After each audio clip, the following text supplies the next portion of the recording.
Qué gusto tenerte de vuelta para hablar de tantos temas que nos interesan a los venezolanos. Uno de ellos es esta iniciativa del presidente de Colombia, Gustavo Petro, promoviendo el diálogo entre la administración de Nicolás Maduro y la oposición venezolana. Quisiera conocer cuál es tu análisis de esta convocatoria para una conferencia internacional.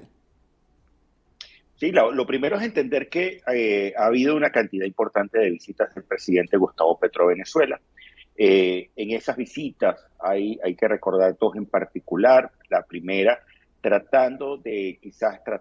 llevando la voz probablemente de la comunidad internacional para tratar de que Venezuela volviera inicialmente al sistema interamericano de justicia, pero también abonando el camino para que Colombia, Venezuela, de cierta manera puedan ayudarse mutuamente en esos procesos de negociación, el que está teniendo particularmente Colombia con el ELN y el que está teniendo Nicolás Maduro con la oposición venezolana, que tiene un fin completamente distinto. En primer caso estamos hablando de un conflicto armado por más de 5 décadas, en el segundo caso simplemente buscando que existan condiciones electorales para que en Venezuela haya una elección libre, justa y transparente en el año 2024, cuando se realicen las elecciones presidenciales. Y justo en este punto,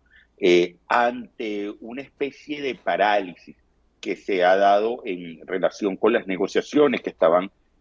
siendo intermediadas por el Reino de Noruega y México, entre la plataforma unitaria de la oposición y el gobierno de Nicolás Maduro, ante esa parálisis aparente, porque yo creo que parcialmente esas conversaciones pueden seguir tras bastidores, tratar de buscar la fórmula en la que claramente pueda la oposición y pueda el gobierno regresar a la mesa tratando de colocar una cantidad importante de incentivos para ese retorno. Y justamente en esto, Petro trata de tener un rol completamente distinto en la comunidad internacional, siendo probablemente la Dalí del diálogo, la Dalí de unas relaciones fluidas para tratar de armonizar algunos problemas que se han estado viendo desde hace algunos años. Desde hace ya varios años algunos países han tratado de ser mediadores en este proceso de diálogo. ¿Cuáles son las expectativas reales que se tienen en este momento? Y nos gustaría que hablaras acerca, por favor, de esa información que todo el mundo se pregunta, si realmente el diálogo está paralizado o si hay estas conversaciones tras bastidores.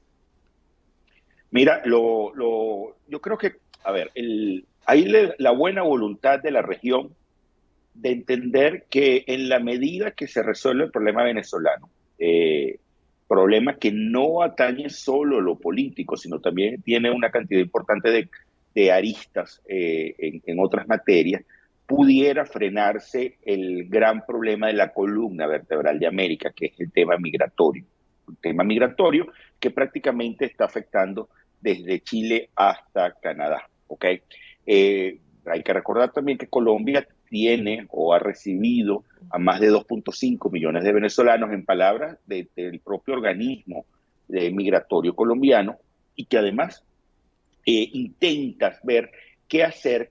la región de manera mancomunada para ayudar a Venezuela a justamente tener las condiciones necesarias que impliquen justamente frenar, mitigar esa velocidad de salida de migrantes o lograr atraer de vuelta a esos venezolanos que migraron en el pasado.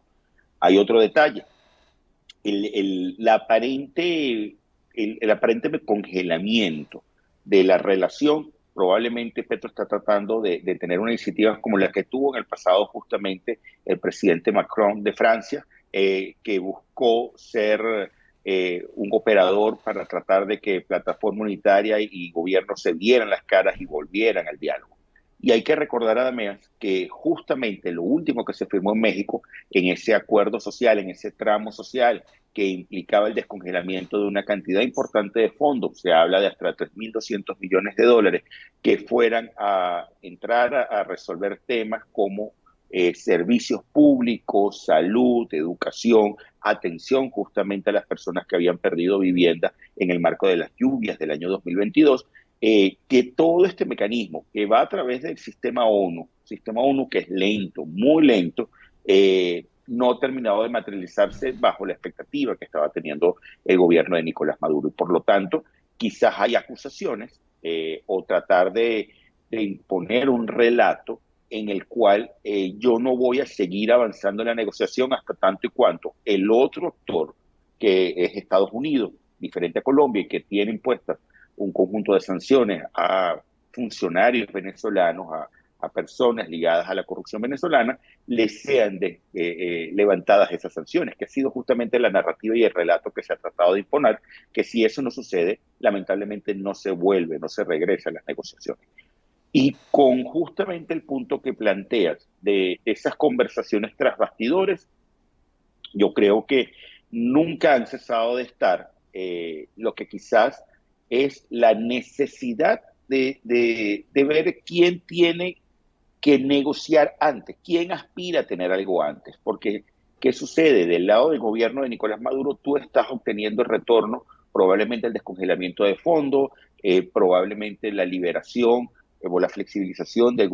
algunas sanciones que se habían impuesto en el pasado, pero del lado de la plataforma unitaria la necesidad urgente de decir necesito las condiciones electorales para arrancar este proceso electoral, este camino electoral que es largo, largo e incierto,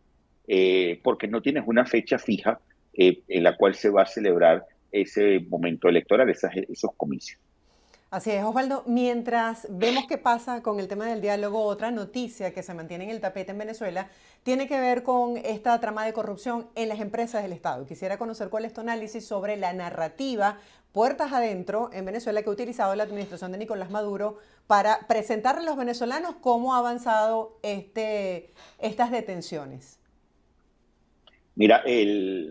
ya tenemos 3 semanas, un poco más en esta situación, al menos pública. Las últimas noticias anoche confirman, o ayer confirma Alberto News, supuestamente CNN, la detención de Álvaro Pulido socio de Alex Saab. El fiscal Tarek William Saab dio cuenta de que al menos 51 personas habían sido detenidas. Él inicialmente hablaba de 67 órdenes de aprehensión, no se sabe si están ligadas a estas 51 o no, de lo que han llamado la trama PDVSA Cripto. ¿Okay? Aquí lo curioso es primero entender que se está viendo yo creo que un despliegue en diferentes áreas. Se vio un despliegue en el área gubernamental, específicamente por el apoyo de un alcalde a un grupo armado no estatal y específicamente a un delincuente apodado El Conejo, conocido como El Conejo, ligado al Tren de Aragua. Se ha visto una trama ligada al tema de justicia, ¿ok? En donde algunos jueces favorecieron la liberación de unos presuntos traficantes de armas, ¿ok? Ligados a otro grupo delictivo llamado el Tren del Llano. Se ha visto el tema ligado a todo lo que implica algunos funcionarios ligados a la SUNACRIP y a todo lo que es el ecosistema de criptoactivos en Venezuela, y se ha visto, por supuesto, todo un conjunto de detenciones asociadas a personas ligadas a la industria petrolera, algunos de ellos en temas, por supuesto, funcionarios de PDVSA, pero también como contratistas. Y hay una nueva arista ligada a la CBG, SIDOR e incluso Cartones de Venezuela con la detención de Hugo Cabeza. Allí hay que entender que el tema de la corrupción, primero permíteme este inciso en temas Claro. de opinión pública, el tema de la corrupción, cuando lo evalúas, es uno de los problemas que aparecen en el top 5, top 6 de país, pero cuando lo ves en los autodefinidos chavistas o revolucionarios, el tema de la corrupción o personas oficialistas que siguen a Maduro, el tema de la corrupción siempre ha estado pivotando en el top 3 en los últimos años. Y allí ha habido consistentemente una cantidad importante de respuestas. En el pasado, las operaciones Manos de Papel, Manos de Hierro, tramas de corrupción en PDVSA. Recordemos justamente que también en PDVSA el hoy exministro Tarek El Aissami denunció una cantidad importante de tramas de corrupción, que no estamos hablando de una situación novedosa, ¿ok? Que sí puede ser vital, que puede ser distinto, no que estés atacando tantos frentes a la vez, en primer lugar. Segundo lugar, entender que prácticamente muchos de los detenidos están ligados justamente a grupos de poder alrededor del exministro Tarek El Aissami, okay, prácticamente una conexión bastante importante. Y el tercer elemento es, bueno, si efectivamente tú estás generando este giro importante de desbancar a una de las facciones que tenía interés importante en el tema de criptoactivos, en el tema de petróleo, y que incluso durante mucho tiempo fue alabado por el mismo gobierno y la narrativa gubernamental por haber levantado la producción de gasolina o por haber ideado temas conectados al mejoramiento de la industria petrolera en diferentes asuntos y le reconocían buena gestión en donde ha pasado. Y además un detalle poco conocido, pero que era como una especie de interlocutor pragmático con el sector privado. Aquí la gran pregunta es hacia dónde va a girar ese reparto de cargos, por un lado, hacia cuál de las facciones, mundo militar, mundo ligado a la familia Rodríguez, mundo ligado a la familia presidencial, y la gran incógnita para mí, yo creo que aún mayor, es quién pasa a ser ese gran pragmático que realmente escucha a la empresa privada y que se reúne, porque así había una situación importante allí de reconocimiento por ese rol que tenía en la economía de PDVSA, y a través también incluso como en algún momento en ciertos sectores económicos, quién escuchaba a ese sector privado. Yo creo que esta es una de las grandes interrogantes de este punto. Yo no descarto que el gobierno siga con estas acciones, en su operación caiga quien caiga, como la han denominado. Y lo curioso además acá, otra curiosidad, es que en la Asamblea Nacional se está dando una discusión de una ley para extinción de dominio, ya se aprobó en primera discusión, y en la cual prácticamente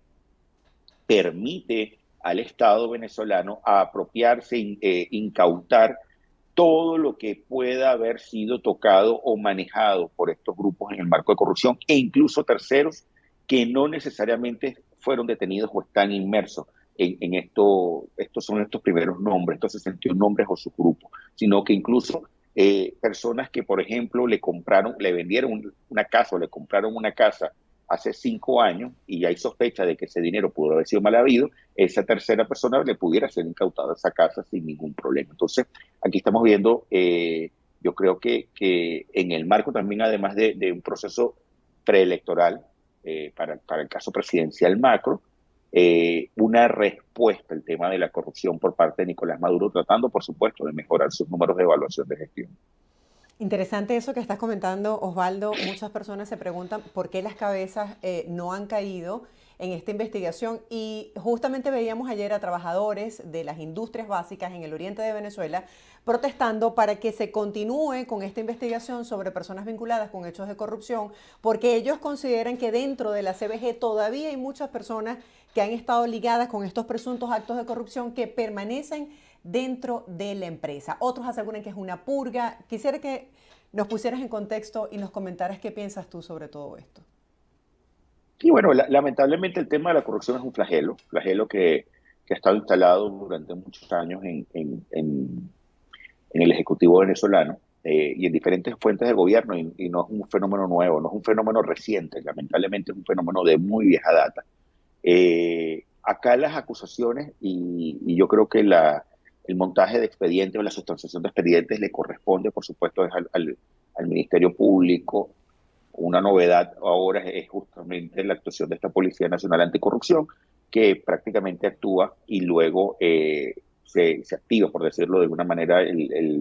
la Fiscalía. Estas denuncias de trabajadores yo creo que al final tienen que llevarlas a los organismos pertinentes. Justamente son ellos los que pueden determinar este asunto. Ahora, quizás entrando en el tema más complejo, que si hay una purga o no hay una purga, mira, en apariencia la hay. En apariencia prácticamente tú estás teniendo la defenestración de una facción política prácticamente completa. Habrá que determinar qué pasa o hasta dónde llega lo que esté ligado justamente al exministro Tarek El Aissami, pero la realidad termina siendo que mucha gente ligada a este grupo político y a esta persona está muy detenida. Curioso, también hay detenidos de otros grupos, también hay detenidas otra cantidad importante de personas que no necesariamente tenían una relación directa con este señor. El, Habrá que determinar, sí, y las autoridades tendrán que determinar hasta dónde efectivamente están involucrados otra cantidad importante de actores. Y yo en esto tomo unas palabras de Jorge Rodríguez, creo que la semana pasada o antepasada, recordemos que tuvimos ese hiato de Semana Santa, Ujú. en el que él comentaba que pudiera haber detenciones ligadas a la oposición, que pudiera haber detenciones ligadas a otros grupos empresariales, que simplemente ellos están en ese proceso de investigación, de sustanciación, y que claramente esto va a determinar, yo creo que el curso de los próximos meses. Yo creo que la idea central al final termina siendo que el gobierno está luchando en contra de la corrupción, que termina siendo uno de los asuntos por los cuales está mal evaluado. Yo creo que ese es el primer término. Pero el macro, el económico es, eh, ante una cantidad importante de cambios que se dieron dentro de la industria petrolera, ante una cantidad de cambios que se dieron derivados de esa invasión rusa a Ucrania, en donde Venezuela prácticamente tuvo que modificar los esquemas por los cuales vendía petróleo, una cantidad importante de gente simplemente no apareció cuando se le había dado petróleo, cuando se le había dado barcos para comerciar esto, y simplemente yo creo que las cuentas por cobrar pueden estar ascendiendo a una cantidad bien significativa de miles de millones de dólares. Y eso sumado al tema de cripto, elemento yo creo que aquí importante porque era el mecanismo, el medio de pago para efectos de lograr el cobro de ese petróleo, de ese crudo. Entonces, eh, al verte imposibilitado de poder mover tus finanzas públicas de la manera que habías aspirado, simplemente alguien tiene que pagar los platos rotos. Y no porque sea un conejillo de India, no es porque sea un chivo expiatorio, sino que eventualmente yo creo que se le fue de las manos la posibilidad cierta de tener control de esos cobros y de todo lo que implicaba el ingreso de ese petróleo, de esos ingresos formales al Estado, a las arcas del Estado. Justamente en esto yo creo que es donde termina explotando el cambio del ministro de Petróleo, cambio del presidente de PDVSA primero, luego ministro de Petróleo, que es la misma persona, el ingeniero Pedro Telechea. Entran cambios en donde claramente pasan cuentas por cobrar de PDVSA al Estado para que sea el Estado el que las cobre. O sea, yo creo que acá hay una trama mucho más compleja en materia económica que simplemente la purga. Mucha gente se pregunta por qué, si no es común en Venezuela que los presos vistan de esta manera, se ha utilizado el uso de lo que llaman el overol o esta braga naranja en estas detenciones de corrupción. ¿Qué se quiere transmitir?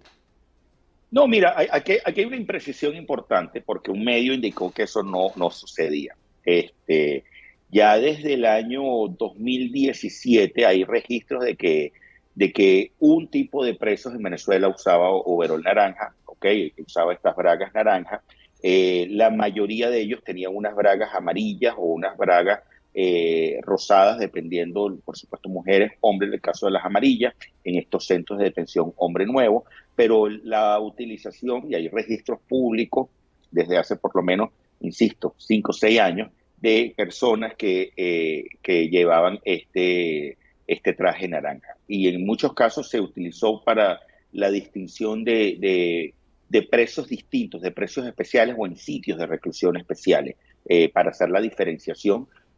con lo que estaban manejados en estos centros Hombre Nuevo el nuevo régimen penitenciario, que es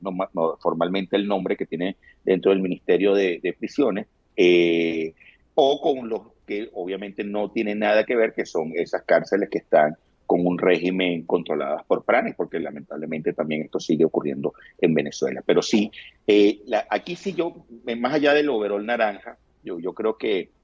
hay que entender a través de lo que se vio en el canal del Estado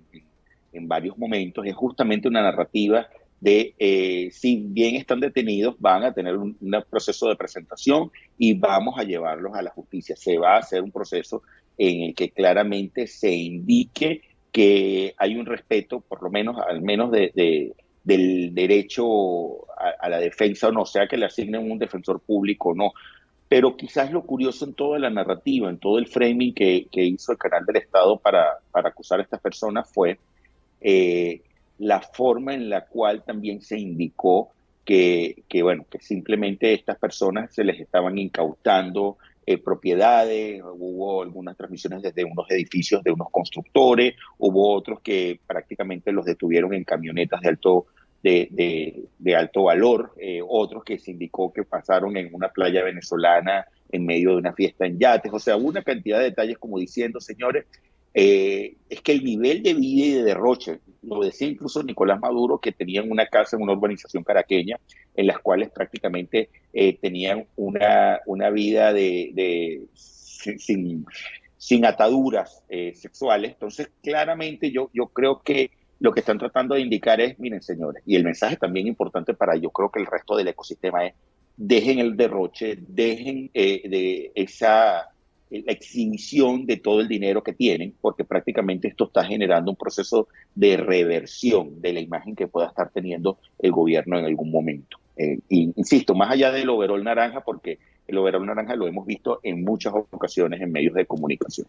Osvaldo, ya para despedir, vemos a los educadores, a los profesionales de la salud diciendo, bueno, ya sabemos dónde está el dinero de las reivindicaciones salariales que hemos exigido a lo largo de estos últimos meses. ¿Crees que sale favorecido, la administración de Nicolás Maduro sale favorecida con esto que está ocurriendo con estas detenciones? Mira, si en el corto plazo, y estamos hablando corto plazo menos de 2 meses, tú das un aumento salarial, explicas que, o dices que parte importante de esos ingresos vinieron de la incautación de estos bienes, puede haber gente que te compre ese discurso. Hay gente que no te lo va a comprar, pero yo creo que en general la base más oficialista o la gente no alineada políticamente te va a decir, sí, mira, efectivamente es verdad, no ha habido aumentos porque todo esto se fue en un tema de corrupción. Y no hablamos solo de la corrupción de una persona que desvió fondos, hablamos también de lo que pueda estar pasando en función del cobro de la factura petrolera, que yo creo que es al final el gran escándalo, la gran cereza de ese gran pastel que claramente puede indicarme y decir, hemos logrado cobrar parte de esa factura petrolera y que no es nueva. O sea, estamos hablando de cobros que pueden estar yéndose el 2020, 2019, 2021. O sea, no estamos hablando de una situación estrictamente de los últimos 5 o 7 meses, sino de una situación de larga data que terminen diciendo, mira, sí, aquí está la plata, te vamos a pagar el aumento que ustedes están pidiendo. Habrá que ver de cuánto es ese aumento que logre satisfacer parcialmente las intenciones y los deseos de los trabajadores que están en la calle protestando. Pero si hay una realidad, hay gente que claramente va a decir, sí, Maduro está haciendo lo que tiene que hacer. Y yo creo que justamente ese es el punto y ese es el mensaje final que puede estar tratando de enviar sobre la mesa la administración a un electorado potencial para el año que viene.